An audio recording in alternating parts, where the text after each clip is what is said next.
Real Housewives of Beverly Hills, Season 15, Episode 2, folks. What you gonna do? We finally meet the new cast member, Amanda Francis. We learn more about Rachel Zoe. We learn way more about Kyle. Erica Jane pisses me off once again. Jennifer Tilly is back. And we start to get a better feeling of this season. There are a lot of slow moments in this, and there are a lot of little moments that I appreciated and enjoyed. But it also reminds me that there is a franchise for everybody. Right now, my franchise is Salt Lake City. You know, even when I find there to be fault with it, I just enjoy it. There seems to be a silliness that I myself relate to. Now, Beverly Hills, it's nowhere near as dark as the OC, Real Housewives of Orange County, but it really, and we're only 2 episodes in, but I'm not loving it like I want to love it. And maybe it's because it's the end of the week. Now, we recapped the first episode on Tuesday, so it's a big week in Beverly Hills. Maybe I'm just tired. It truly has been a long December. Shout out Counting Crows. But I don't know. We gotta get hyped. How do we get hyped? Now, if you're a listener of this show for all 6 years, you will remember for a good number of years, we used to do mashups on this show. Yeah, where mashups are like my favorite thing. It's like where you take one song that's amazing and then you take another song that's amazing and you put it together and you make a combined new thing that's just as amazing. And we would start the show like that every day. And it was so fun. It was also not, you're not supposed to do that. And so I had to stop that part of the show. But listen, I'm dumb as hell and I need something to get me pumped up. So why not do a minute of a mashup just to get ourselves pumped up? Now, if this is not your thing, all you have to do is take your thumb or whatever finger that you like using and slide it for like a minute. And then we'll get to the recap, right? But this is for the rest of us that we like to rock out. We like a band like Weezer. They have a great song called Beverly Hills, but we're going to mash it with a couple of other things. And let's get this recap started right. Here we go. Hell yeah, now we can get started. Don't tell anybody that I did that, folks. Okay, this is episode 2. The show is called Bearing It All, because Jennifer Tilly has these ladies over to draw a bunch of dongs and male butts, which, by the way, I just want to shout out television. We are getting so much more male butt representation on television, which I feel like we've had so much female butt representation in my day, and it's very unfair. We need to even that out. And even though I'm not personally attracted to male butt, I know a lot of people are. So it brings me so much joy when I see male butt. I will say there was a lot of blurred out male genitalia as well, and a lot of men just popping that butt, just presenting that buttocks. And I hope that made everybody happy. I really had no opinion, but I was like, good for everybody getting male buttocks. The description that DirecTV gives us says, after an evasive conversation at the summer solstice party, an evasive conversation, what was? So like a gynecology visit? Bose and Rachel are left wondering about the sincerity of certain friendships. Erica turns to Sutton for support amid a looming lawsuit. Bose, man. Bose is, I told you this last week, Bose seems like she's like anointed herself head of the pack.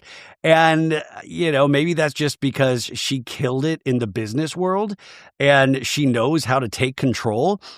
And these women, I don't think they're used to a strong, assertive type. I think they're used to assertive types, but a strong, assertive type that makes sense. And so far, you can't really pin anything on Bose.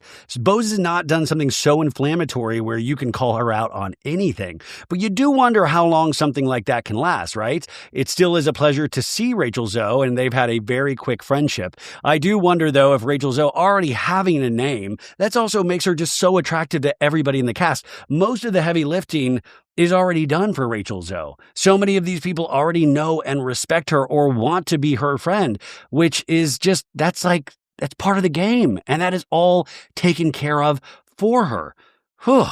Our first scene is with Rachel Zoe. We're at her place. Her house looks beautiful. Huge foyer, you guys. And she's preparing Caius, her son, for summer camp. I'm like, oh my God, did you pack your slides? And then Bose shows up and they do that selling sunsetification slow-mo of Bose walking into a door. Like we can even just start with her in the door already. We don't need the slow-mo walk. And I'm like, wow. And Rachel Zoe's like, God, girl, you look amazing. You're giving me summer sunshine. And she loves Bose's positivity in a talking head. She's like, we are so the opposite in the way we approach things. Also, I love that she always says things like, sit down over here, my love. I love when people are like, my love, you just met me. You just met me. But Rachel says, Bose is scared of nothing, and I'm scared of everything. Don't you die? Anyway, she says she has a real fear of hurting someone's feelings, which does hurt me sometimes, she says. And Rachel's like, because I should hurt people's feelings sometimes, right? Including my ex. Remember, the Roger divorce, her husband of so many years that she has 2 kids with, he has already moved on with somebody else. Rachel tells Bose that life is paralyzing sometimes. Sing it, sister. But she also says how incredibly refreshing to make all my decisions for myself and for my kids and not have to check and ask about anything. There is a freedom that I have never experienced, and it's wild. She's literally sending her kid to summer camp. She's like, go, make your own decisions. She says she was living in an anxious state with shields up all the time, to a point where she felt like she was walking on eggshells about things that were like, can you put my carry-on in the overhead?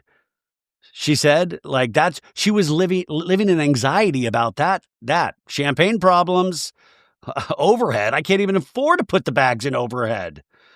Bose is like, hey, speaking of that, I thought when we started this conversation about the photos that have been circling and all of that, talking about Roger out there kissing some girl being caught on photos. And remember, Mauricio was like porking people in the streets of Beverly Hills. And then PK was like, I look up to Mauricio, so I'm going to finger bang somebody on the street as well and get it picked up by paparazzi.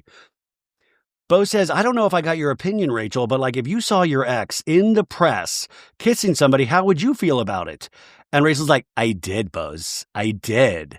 It's funny because no one really cared. It came out in the Daily Mail. Imagine that. Like people care about Mauricio. People somewhat, I guess, care about PK. Nobody cared about Rachel Zoe's ex, Roger Berman. They were like, okay. Rachel says it was very early in their separation that the Daily Mail had these photos. And Rachel was like, I told him, please remember that I have kids that are 14 and 11. For me, it's a lot of, are you okay? Are you unwell?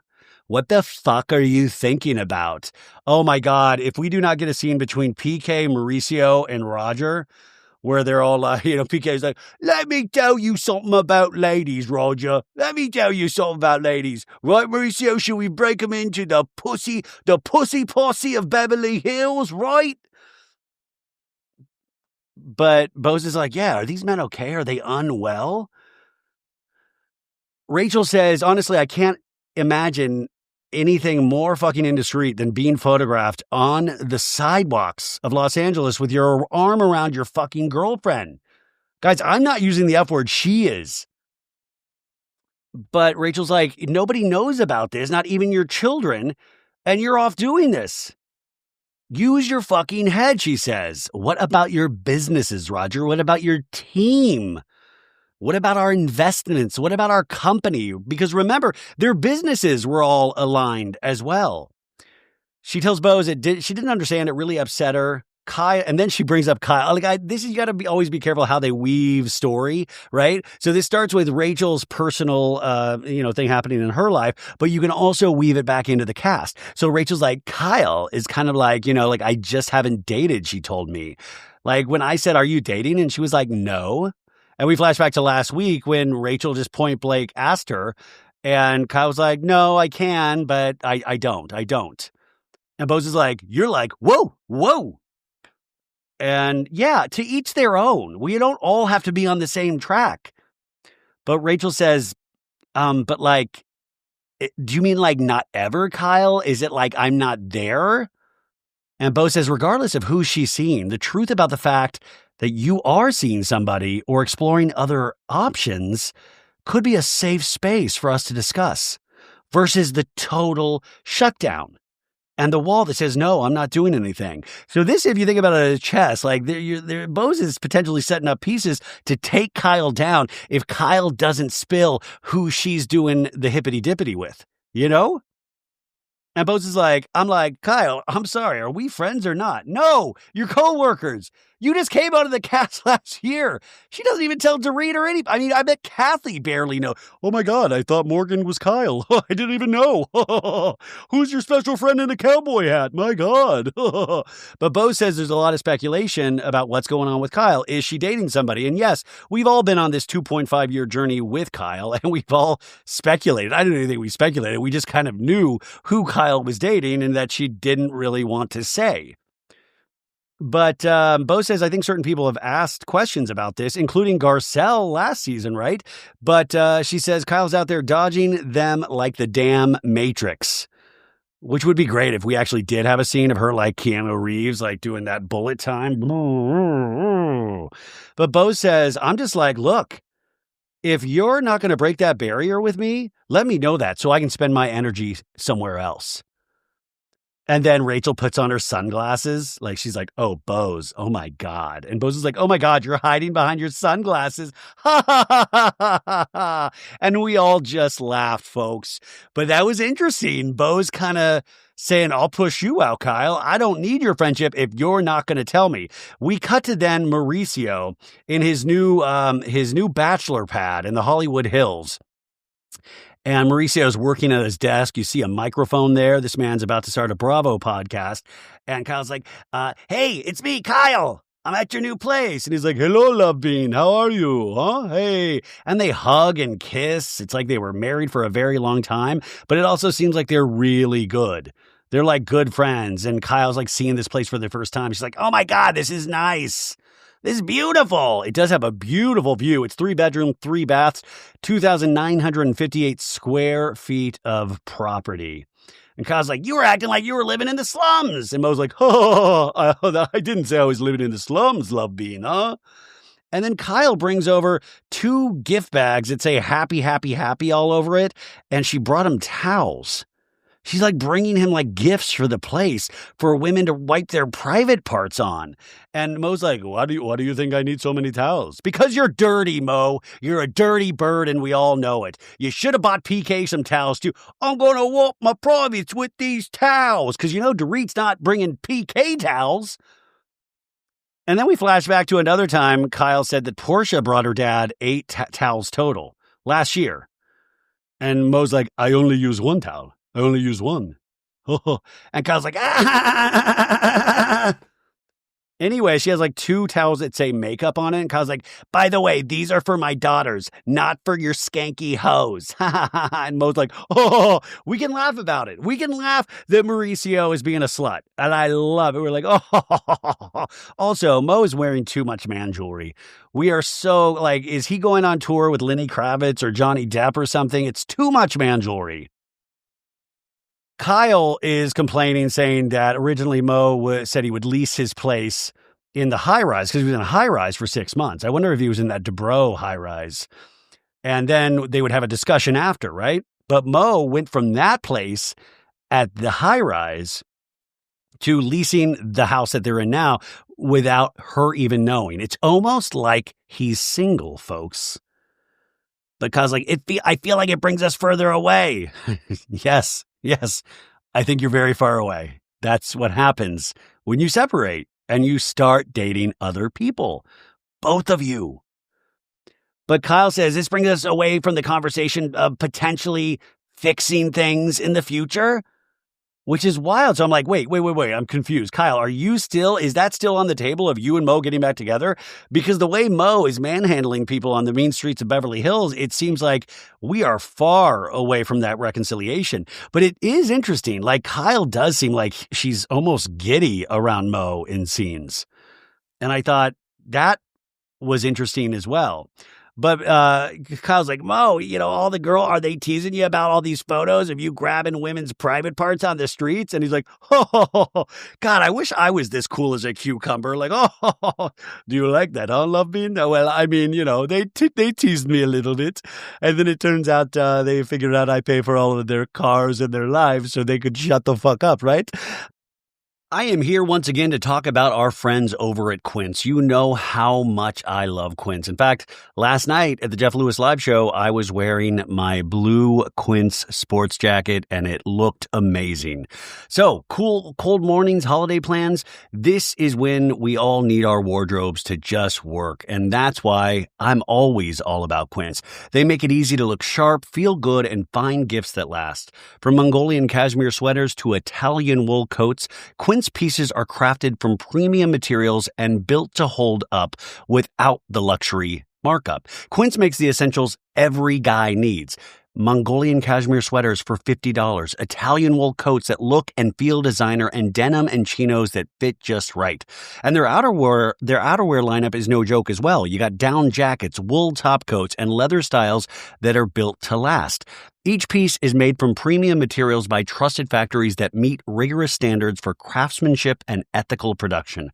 And they cut out the middleman and traditional markups. That's how they do it. Quince delivers the same quality as luxury brands at a fraction of the price.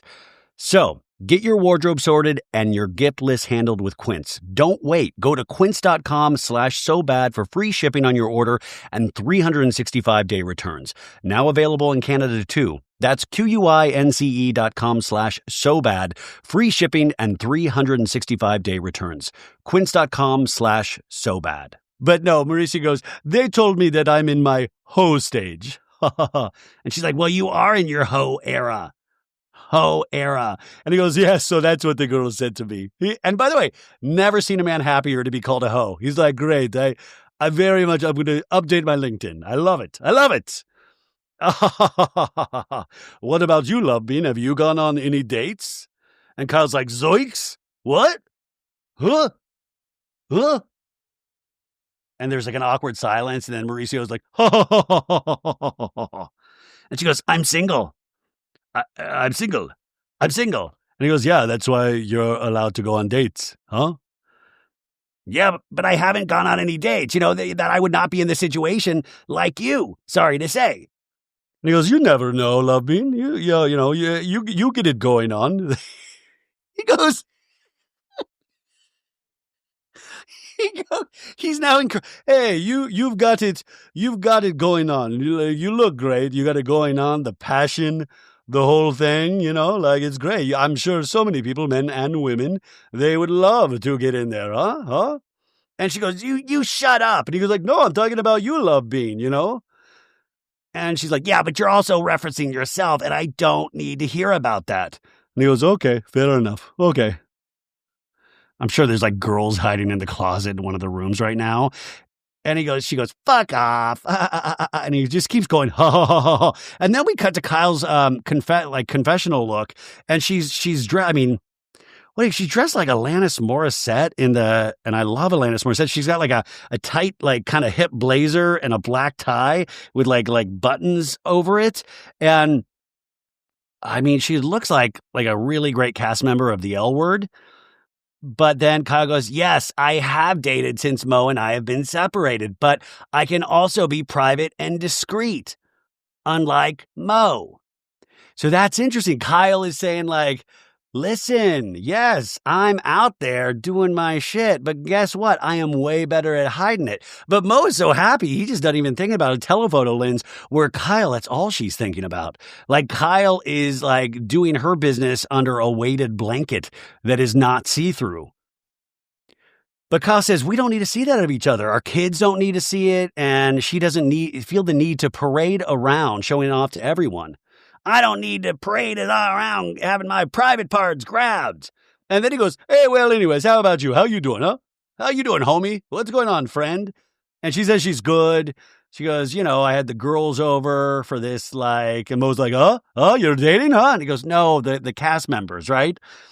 And she's like, Dorit was, talking about how those photos make her really mad. And Mauricio's just smiling. And she's like, yeah. And she was saying PK sees you doing this stuff, Mo. And that's why all of a sudden he's doing this. And he goes, well, I mean, that sounds so ludicrous to me, right? PK thinks I'm a cool guy, so he wants to be a cool guy. And he goes, well, she seems like very angry. And he goes, at him? No, at you, doofus. Like, I wonder if Mauricio's like, oh, shit, did they find out we had an affair with Dorit? Oh, my God, oh. And he goes, well, that's the vibe I get from her. From him, he's not angry at all, PK. I mean, obviously, I don't know Dorit's side, right, Love Bean? But based on my perception, she's got a little bit of a fantasy of what the reality is. Yeah, it's like, hey, just because you're seeing somebody feel somebody up in public doesn't mean their life is all sunshine and roses, folks. PK is probably going through the torture. PK is like, I've never been happier in my life. I love it. I'm a single man again. Boy George, let's party. Move on to a scene with Erica and Sutton. They're getting a facial. Erica's like, is this a free facial? Yeah, all right. And Sutton's like, well, I'm surprised I say that Erica has invited me for a spa day. Just me and Erica. Fun, huh? So they're all changed into their spa robes. And I don't know, it's Erica shades her immediately because she checks in under Sutton's track, and Erica's like, you mean brown? Because remember, the husband filed for like an annulment with the Catholic Church. So she has to go back to, didn't even, the address wasn't even mailed to Sutton Strack. It was mailed to Sutton Brown, her maiden name. And then Erica goes in a talking head. She's like, this is Erica extending an olive branch. Take it. Please, I don't know if there'll be another one. Oh, fuck off. Oh, my God, Eric. Erica won't be your friend. Oh, take the olive branch of Erica Jane being nice to you. What can Erica Jane offer anybody at this point except for bleeding ears? Honestly, take the olive branch. You take the olive branch. I'm sure Sutton gets stuck with the check every chance that you get to stick her with the check. Are you out of your mind? I'm sorry. I've been trying to be nicer, but that is out. Like, how dare you take the olive branch? And by the way, Erica, you wouldn't be giving out olive branches because you'd keep them all for yourself because you are. Anyways, they're getting facials and Erica's like, did you have fun yesterday? You and Dorit got along well yesterday. Because remember, they were actually nice at Kyle's party. And Dorit was like, well, this is very optimistic and very much reclaiming our power. And Sutton's like, well, yeah, Jane, I just wanted to extend her some grace. I think she'd really like that, And Sutton's like, I can almost feel her energy a little bit, I say. In a talking head, Sutton says when she went through her divorce, she was so surprised at every turn. And yet, I was still a mother maintaining that kind of stability at home. And so I want to be more, what's the word? Open-minded, I'll say, and open-hearted with Dorit. My name is Sutton Mother Teresa because I know that she's going through a really, really, really tough time. And then Sutton's like, well, Erica Jane, I know that you're so over everything with Tom. Yeah, prison will do that to people, unfortunately. Yeah, I know you're so over everything with that old man Tom that funded your lavish lifestyle for all that time, right? And Erica's like, no, I'm not over that. No. In a talking head, she goes, I'm heartbroken. Yeah. It fucking sucks. Knowing that person and being married to that person for that long, and then to see him walk down the courtroom steps like that, knowing he's going to die in prison, that's heavy. While I'm out here living the good life. But Sutton asked the question that I was wondering last week, are you going to say, goodbye to him? Are you going to say goodbye? And Erica says she doesn't know. But she says she's thought that exact same thing. What do I do? And Sutton's like, well, if you don't say goodbye, would you regret it?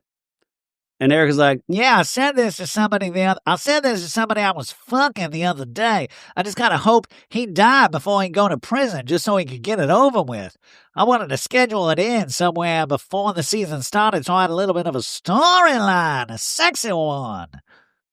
He was sentenced on his 86th birthday. And then Sutton's like, oh my gosh, he's older than my mom, I see. And Erica's like, yeah, he's really not in good health. Yeah, he does not look in good health. And Sutton's like, yeah, he's going to die in there. I say, he's going to die. And then Erica's like, I know, babe. I know.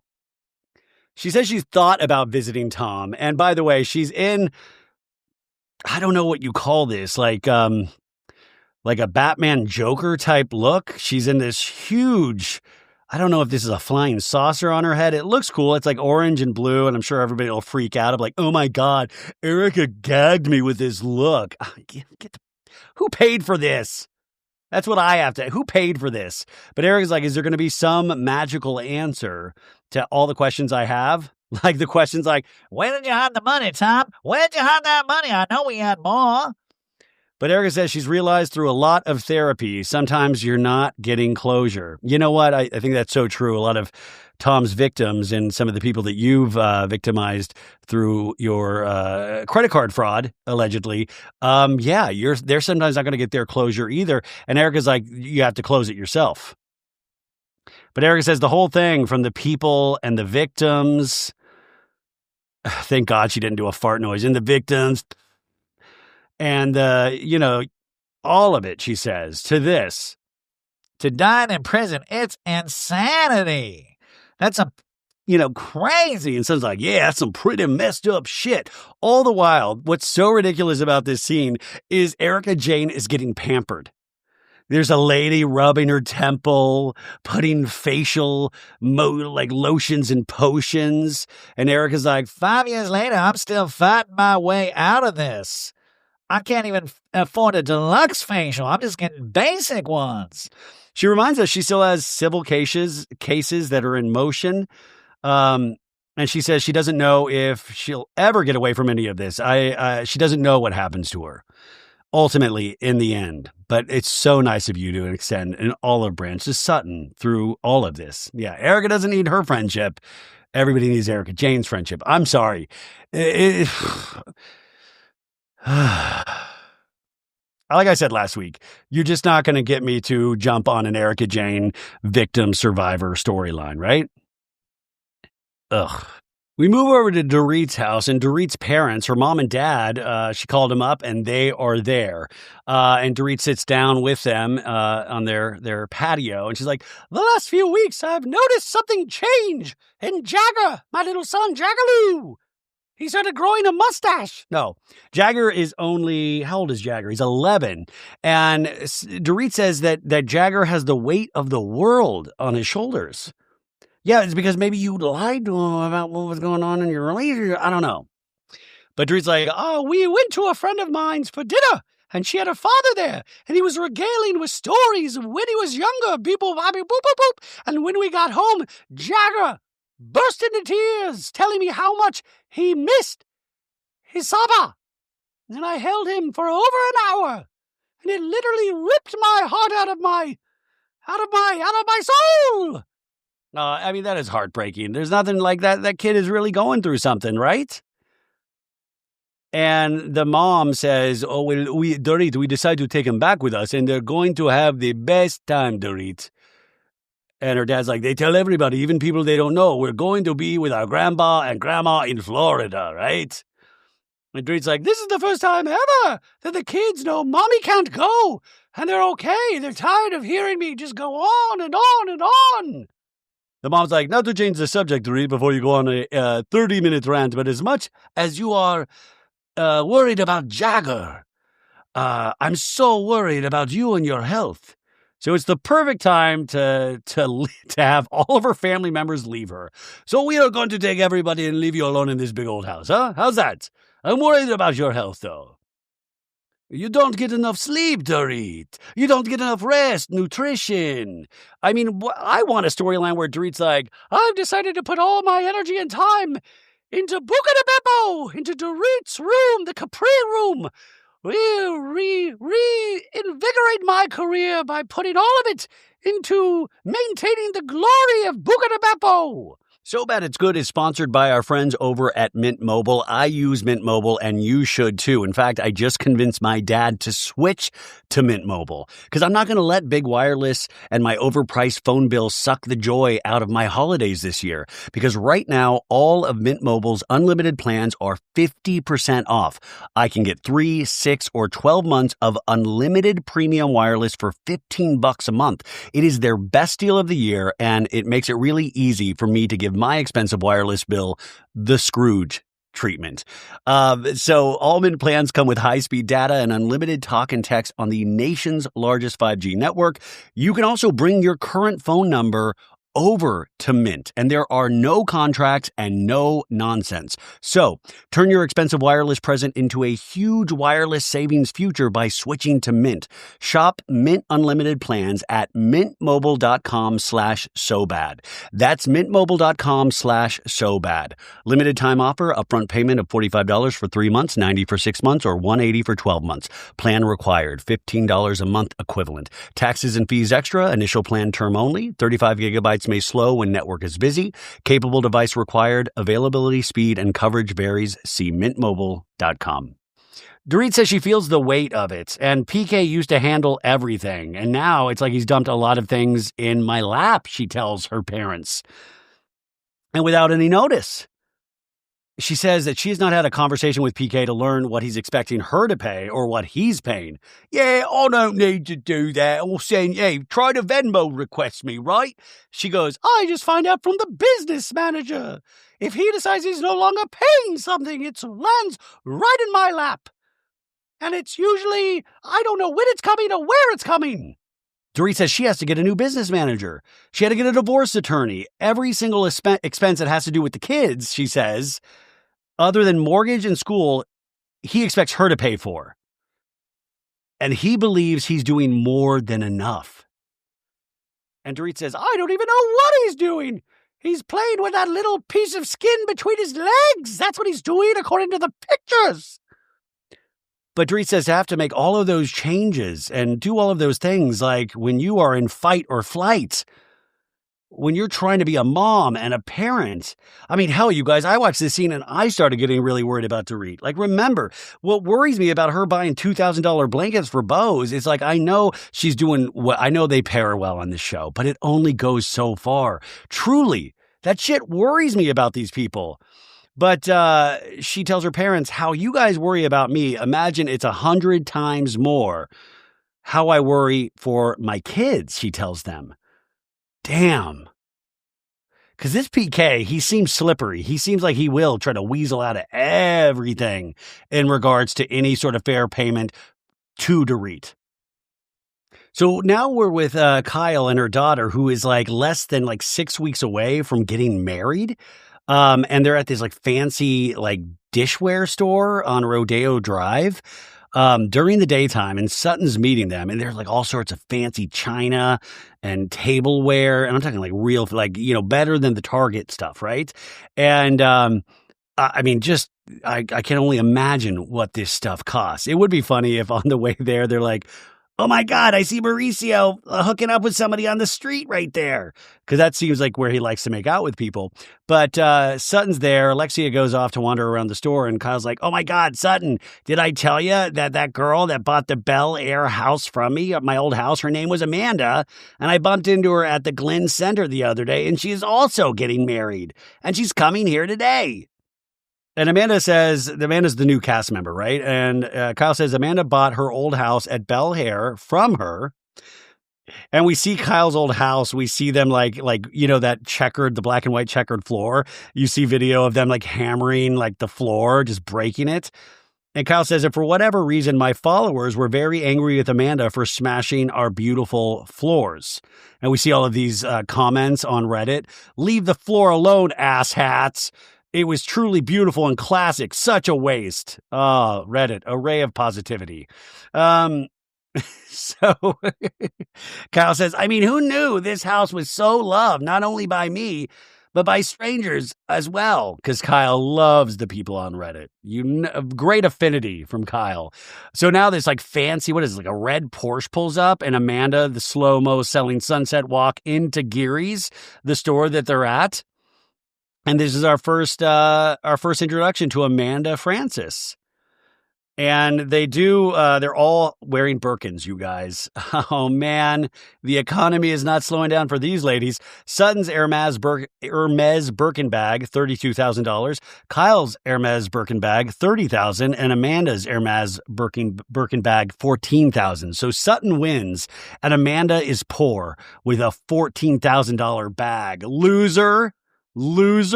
Oh, my God. Anyways, Amanda is getting married on 10/10/26. And Sutton's like, well, you got a lot of time, Amanda Francis. Amanda says she found the venue, but that's all she's done so far. And then Sutton's like, well, how'd you find a man? That's my problem. Huh. And Amanda's like, he chased me down the street in West Hollywood. And Sutton's like, West Hollywood? There's a bunch of queer boys there. Somebody did that in West Hollywood. What am I doing wrong? I say. Amanda says, the night I met Eddie, I'm walking towards Santa Monica Boulevard with my girlfriend, and I walk by this really cute, tall guy, and the next thing I know, I'm stepping into the street, and he is right behind me making witty banter and asking to buy me a drink. And in the scene, Kyle's like, Sutton, were you wearing a cat sweater by any chance? Amanda in a talking head goes, I remember thinking, why do I feel compelled to like put my face on yours? I just met you. From not like a slutty, horny place. From like a why do I feel like I love you place. Like, you know what I mean? Amanda tells the ladies, Eddie says he manifested me and he's a better manifester than me when I'm kind of known for my manifesting. Like, it's what I'm known for, my manifesting, because he decided that night he was ready to meet the one. And then I like walked by him within an hour. Turns out this guy had probably been stalking her for like years because she's like financially well off. Like, he's like, yeah, he manifested you. Like, he literally was like doing research papers on you. Amanda lets us know that she is best known for her best-selling book, Rich as Fuck. It's called Rich as Fuck, which helps women redefine their relationship with money and manifest more into their lives, which inadvertently has given me the nickname of asshole. No, the money queen. The money queen, she says. The money queen. If you're going to be the queen of something, it might as well be money. And then she pauses and goes, yeah, you know, I'm not mad at it. Alexia is like, I'm going to go look at some tchotchkes and knickknacks. I love that Alexia keeps like coming into the group and then like, anyways, off to look at more shit. So she leaves the ladies and Sutton's like, well, what are you all doing this weekend? What are you going to do? And Sutton's like, well, there's going to be a small party at my friend Jennifer Tilly's house. It's the boho chic party. The boho chic party. And then we flash to our first appearance of Jennifer Tilly this season, where she's like, I decided I want to have a party at my house, which is so unusual for me because I don't really like to entertain because I'm always afraid something will go terribly wrong. So they're like, I don't even know what we're in for. And Sutton's like, yeah, look at this invitation. It's a sip and draw. It's a sip and draw. And Amanda's like, where are you from? She's like, I'm from Augusta, Georgia, I'll say. And Amanda goes, I'm from Sand Springs, Oklahoma. And, you know, and Sutton's like, well, I only know Oklahoma when you stop to get gas in the private jet. Yeah. You know, because it's in the middle, right? Yeah. There's a rich people joke that most of the people watching the show are not going to even understand, I'll say. We have a cute scene with Bose and her daughter Lael, 16 years old, talking about Lael and Keely, her boyfriend's relationship, that it's pretty strong and that it's, you know, it's gearing up towards marriage and that Lael's approval means everything. And so it's great that they get along. And she says to her daughter, like, hey, if he's going to propose to me, you got to make sure I got my nails done. You know, that I that's like the thing. I got to have a fresh set. If he's going to propose to me, you got to look out for me. Now, if you read People magazine, you know, already this is spoiled spoiled for you because, spoiler alert, he does propose to her and her nails were done. And they do film it for the show. So they did a People magazine announcement a couple months ago that went over this whole thing. Now we go to Jennifer Tilly's, her sip and draw party, right? And Nick, the party planner, this guy, Sutton is there only one party planner in Beverly Hills? But Jennifer's like, I wanted to do a party to kick off the summer because I did miss Kyle's summer solstice party. And I know my last party at Caviar Cuspia didn't go so well. And that's where Sutton tore into Dorit like, you need to pick on somebody else's whose wallet fits. We'll see. Ugh. So I decided to have a drawing party because everybody loves art. But I have a little surprise for these girls. Actually, it's a big surprise. Ha ha ha ha ha ha ha ha. So she's like, this is very good charcuterie. She can't say charcuterie. And Nick's like, charcuterie. And she's like, yeah, everybody loves good charcuterie. Yeah. Yes. And there's caviar somewhere as well. And Jennifer's like, oh my God, am I made out of money? You are. All that we're missing is where are the Chucky dolls? I missed the little Chucky dolls that we got to see last season. We have all the slow-mo walks. Erica Jane walking in slow-mo. Hi, it's me, Erica Jane. Let's get our fuck on. All right. Rachel Zoe walks in looking fantastic. Also, we had done a round robin of the girls getting ready, and Dorit's has a Labubu attached to her bag, and they're like, are you going to bring that? And she's like, why don't you like my Labubu? Woo!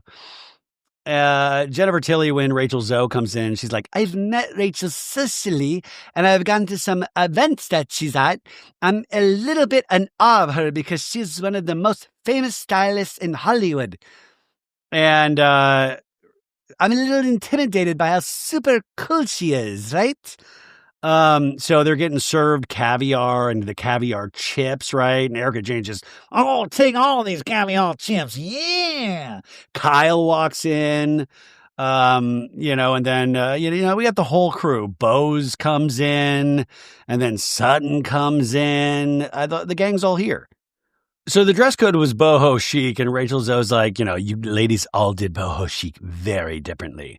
And Jennifer's like, you know what you look like? The 1985 Chanel, where you had all the Chanel models in motorcycle jackets and the sort of ball gowns. It's sort of like a fabulous look. That's what Amanda Frances comes in, and she says she was born in 1985, and all these ladies are like, zoiks. Oh, fuck, we're all old. And Jennifer's like, 1985? I was in Hollywood selling sandwiches out of a hamper. 10 cents a sandwich, 25 cents a salad. So I would push the salads while she's struggling to get out of the womb. I was just struggling. 25 cents for a salad, even in 1985, that's an insanely good deal. I wish Jennifer Tilly was about to say she worked at a Subway. I was a Subway sandwich artist, yes. Dorit is the last to arrive. I don't know. They always structure these entrances, which is always interesting. So Dorit's there, doing the whole hugs. Oh, you look great. And Kyle's like, Dorit, this is Amanda. It's good to meet you, Amanda. And Kyle's like, she bought my house in Bel Air. Yeah. Amanda's like, I live in her Bel Air house with my family.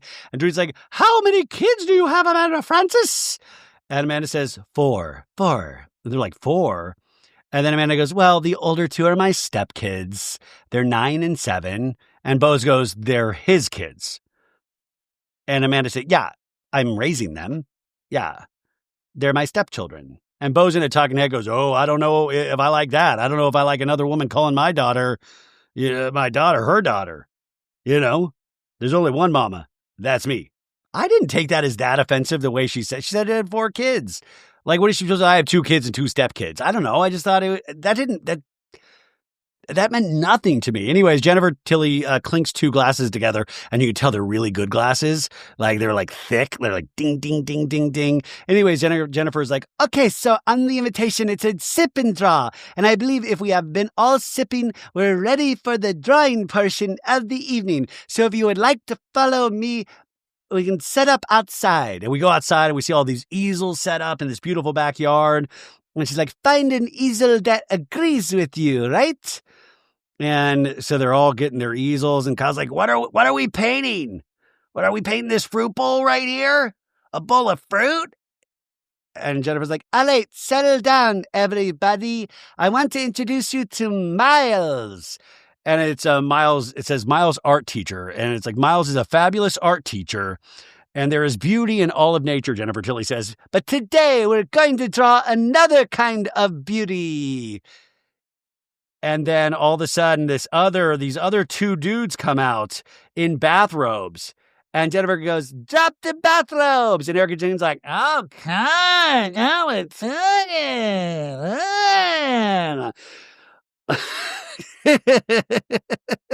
So they disrobe, and everybody's like, oh, my God. Someone's like, oh, my God, I say. And you guys, I thought Bravo was going to blur it out. But all of a sudden, the screen was filled with gigantic cock. Just girthy man meat, you guys. Just veiny. No, we don't see it at all. But all the ladies' reactions would be, Kyle's like, oh my God, what? No, don't tell Morgan. No. But we do see male butt. We see male butt from behind. And Drew's like, oh my God. And Erika's like, you look great. Yeah. Jennifer goes, turns out penises are all a civilized party needs. To turn it up a notch, everybody loves penises. Who doesn't love a penis? Erika in a talking head goes, I'll take a bag of dicks over a bowl of fruit any day. Which honestly should have been Erika Jayne's tagline for the season. I'll take a bowl of dicks over a thing of fruit any day, yeah. Erika Jayne points out to Sutton, that guy's not circumcised. That's going to be difficult for Dry. You're going to have to be Picasso with that one. That's all covered up. Anyways, Sutton's like laughing. The guy with his dog. Then the one guy, he's like presenting. He's sitting down on like the jacuzzi lip and his butt's popping out. I was like, look out, Nicki Minaj. And Kyle's like, I mean, I've never had a mushroom, but now might be the time to try one. So they're passing out drinks for these ladies, and Amanda Frances is like, could you make a mocktail of some kind? And Erika goes, boo, you have to drink alcohol. Boo, fucking teetotaler, boo. Remember, Kyle's sober as well, but I love Erika immediately shaming Amanda Frances. Amanda in a talking head says, well, it's not exactly that I don't drink ever. It's just that I really prefer not to drink. But I don't know who Erika is to think she should comment on my not drinking. Am I going to be shamed for good life choices? Is that her MO? Yeah, MO. Yeah, Amanda, that legitimately is her MO. Yeah. And then we see like Rachel Zoe trying to draw the tip of a penis. And I just like, yeah, she's a stylist. She's not a designer. You can tell. I was like, none of these ladies have any artistic talent at all. Thank God reality TV was invented. And this one guy that was presenting his ass on the lip of the jacuzzi, he's now kind of like standing up and doing like what looks like a yoga pose, but this guy's ass is popping, you guys. And Dorit does this position in her talking head. She's like, if I was in this position for so long, oh my God, how? Oh, I'm going to hurt myself. Wow. I think I pulled a muscle. I pulled a butt muscle. Oh. Amanda Frances asked one of the models, has anybody ever ogled you in a way that makes you feel uncomfortable? The guy who's like, yeah, that lady over there. Oh, you mean Erika Jayne? Yeah, I'm going to draw something with my mind. And then Amanda goes, have you ever gotten a boner during it? And the guy's like, yeah, I have. Time's up, pencils down. They say, you know what I'm about to say. I got to take a picture of this. I got to tell you, Sutton's is weirdly, well, it's not good, but it's better than the other ladies. I think this is Sutton, or is this Amanda Frances? Whatever it is, the guy has like an ET neck, and it kind of looks like my face for some reason. I'll post this on my Instagram at some point tomorrow, but it looks like it has my curly hair. And I don't even know how to describe it. It almost looks like ET, but if ET was human. And I do need this for my reality show museum. If I had this framed, once again, a great conversation piece of like, yeah, I think Sutton Strack drew this at the boho chic sip and draw party. Erica Jane goes, I drew the important parts. And we see Erica. This was fun. Erica Jane just has the legs and the wiener. Erica, I drew the important parts. That's his butthole. Yeah. Okay, I got to give Erica points on that. That's fucking funny. Jennifer Tilly's like, we're going to look at Dorit's painting now. And Dorit's, her painting, you guys, Dorit's painting looks like it could be like the son of the Unabomber, but also Dorit drew like a little cross necklace on the...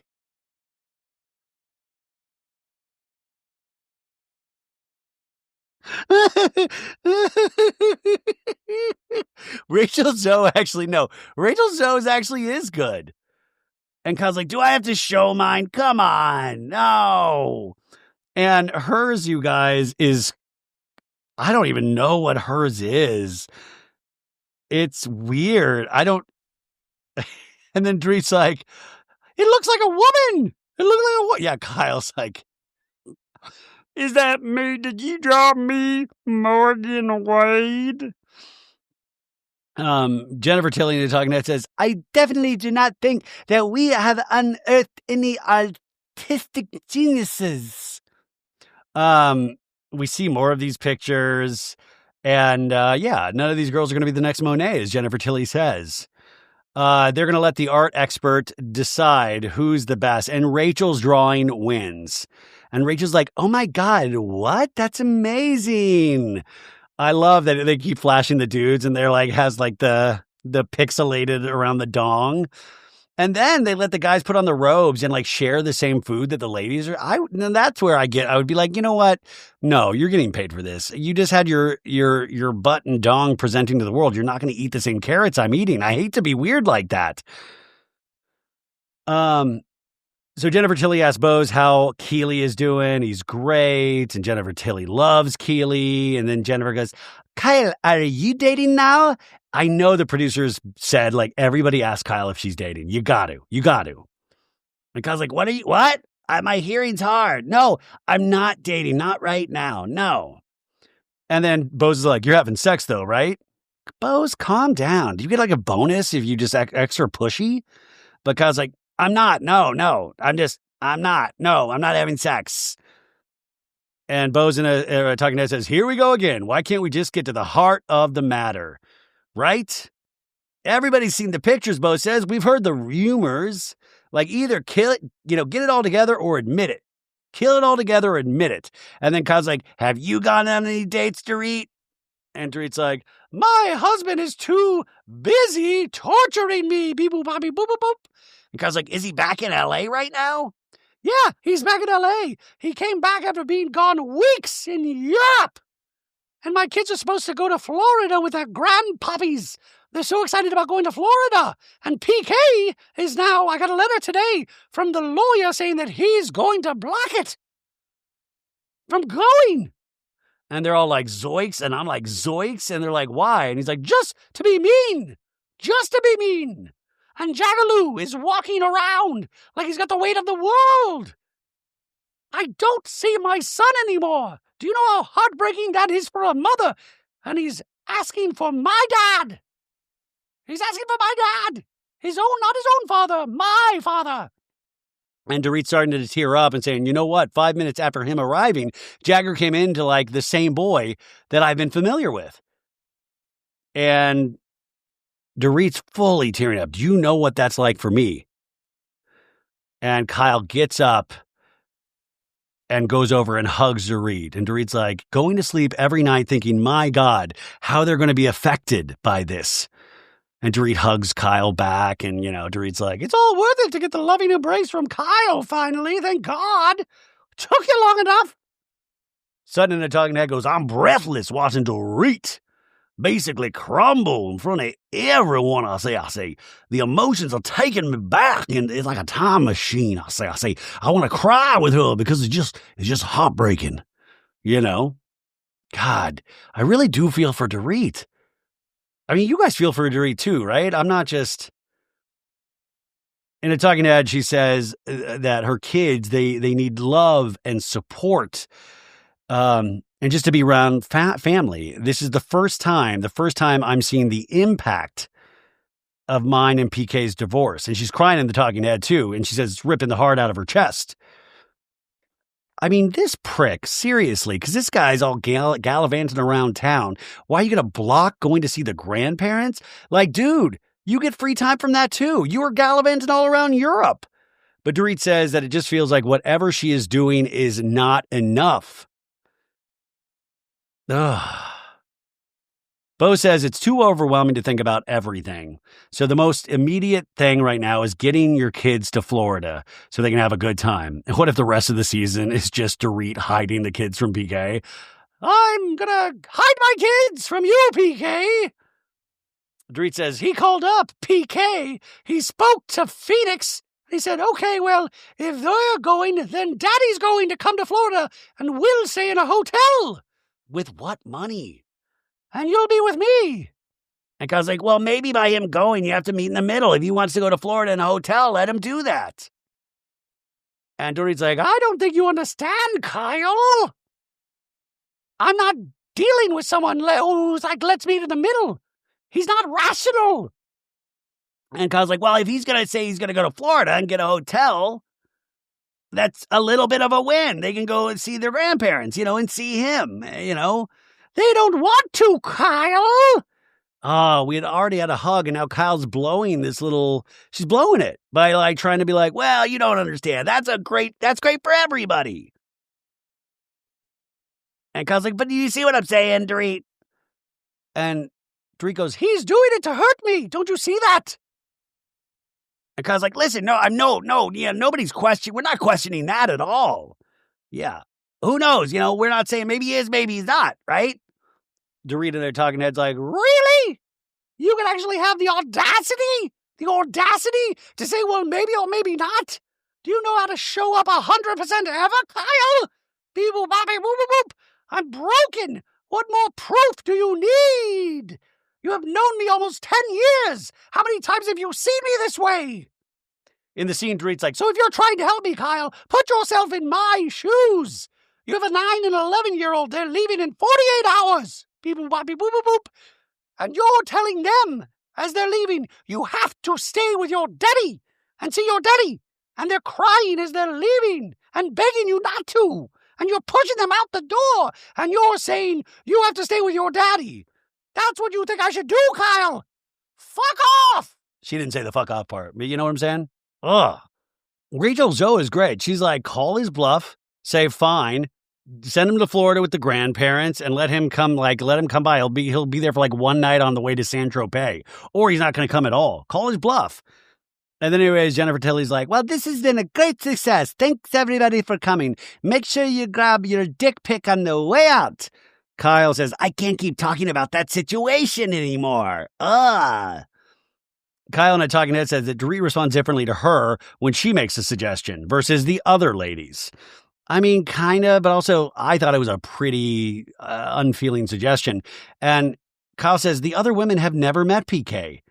They've never met this charming man, PK. And whatever Dorit says, they just say, yes, what an asshole, what a narcissist. I cannot help that I have met this person and had experiences with this person and seen him in a different light.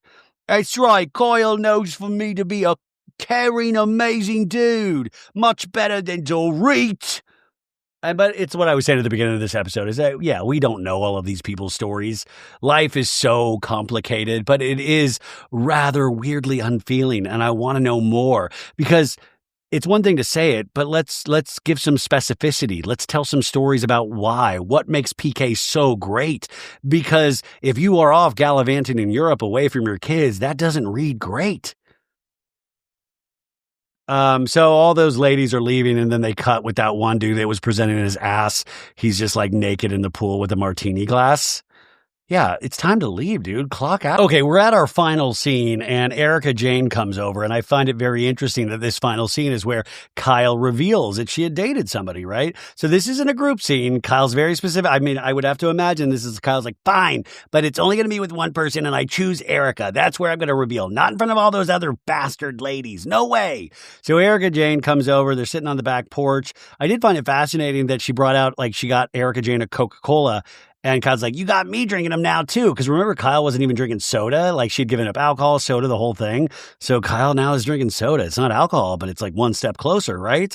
Anyways, Kyle's talking about her daughters making fun of her because she said she had to draw a wiener at Jennifer Tilly's and she hadn't seen a wiener in a long time. And then Erica Jane goes, but we could. That could all change now that you're single. You know, like, you could be drawing a lot of dicks from here on out. You don't know. And Kyle's like, listen, last night was fun, but I'm so tired of people asking about my dating life. And we get like a clip package of people asking if Kyle's dating. And I will say it has been belabored, but maybe that's because they all know she was dating. And this is what I always talk about. You got to find a way to bring it into the show. You know, you can never force somebody to flat out say it, but you can suggest until you wear somebody down. They do this on all the Housewives shows where if you see somebody, you're like, why is this person being so persistent? It's because they know the fact and they know this person isn't saying it. So all of these people they know. So, but they can't fully say it. It's like you got to invite a vampire into your house. You got to invite them in. So you got to make it so uncomfortable for Kyle that she is forced to say.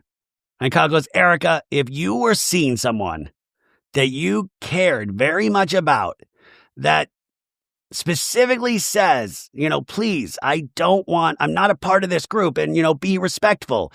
Would you betray that person just because people are curious? You know, because they saw the, you know, tabloids?